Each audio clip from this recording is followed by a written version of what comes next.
Released in 1980, Pac-Man was the very first video game character, and possibly the first character based on a pizza, beating Pizza the Hut by 7 years.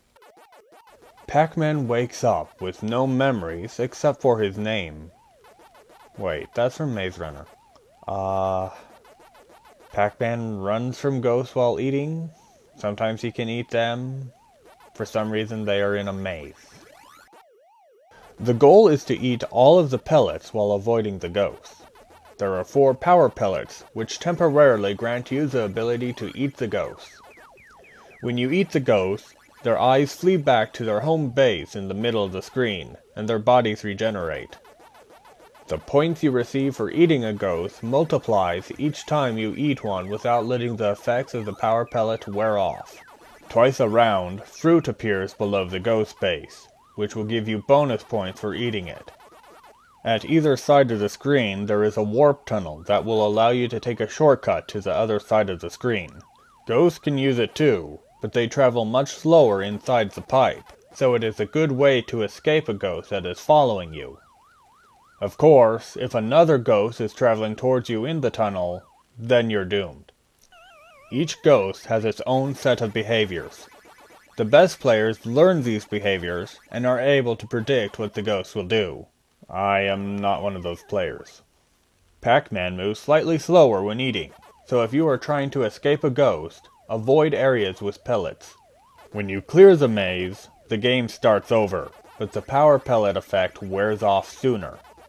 There is only one maze. The game is played entirely with the joystick.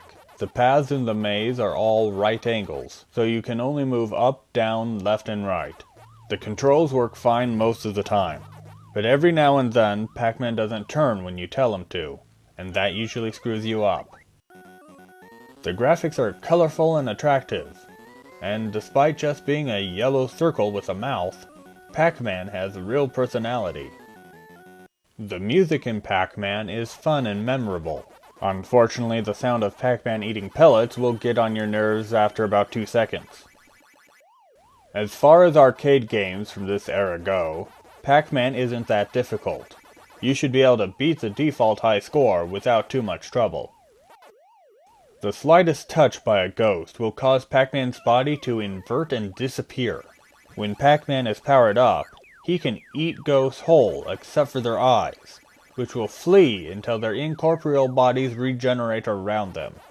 Both scenarios have horrific existential and metaphysical implications. I might be overthinking this.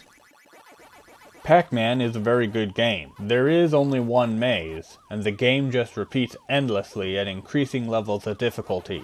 So for me at least, it doesn't have a lot of staying power, but it is fun to play for a little bit every now and then. Just avoid the handheld versions. The screens are just too small.